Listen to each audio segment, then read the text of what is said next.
What were they doing offensively that was causing you guys trouble? And why do you feel like you never found your footing on the defensive end tonight?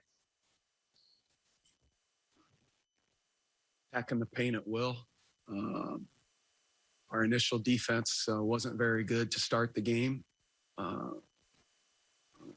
When a team feels the lane wide open and the alleyways to the rim wide open, they're going to keep attacking. We didn't do a very good job, all of us, of stopping that. Tony? Nate, you guys tried a lot of defenses tonight, triangle and two at times, some zones, and none of it seemed to be working. What can you do as a coach or even as a team to rectify your defense when it's going that poorly despite all the different coverages? I got to do more. I got to do more. We got to play harder. We got to coach better.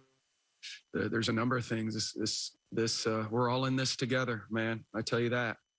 We're in this together. So, just the initial defense to start that game, and the way that we came out the gates, I thought that'd be much different, and it will be moving forward.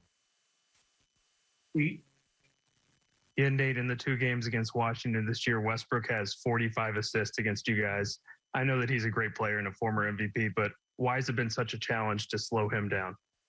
Well, he's making the right plays, and he was for a long time tonight really free. He was throwing a lot of from a long ways away early, and of course he had another 10 or 12 of those assists where he's pushing in transition and dropping it off or finding shooters that were running. They were beating us down the floor both days, and that can't happen. J. Michael. Speaking of that, Nate, I noticed early on about your transition defense. Looks like you guys could have eliminated, some of those easy baskets just by not identifying, Bill spotting up at the 3-point line and letting guys like Rui just run to the rim. Why is it difficult? Because I've asked you about this before about transition defense. Why is it difficult for them sometimes to get organized, to figure out, what from the outside looking in should be obvious that you can't let Beal shoot, that kind of thing?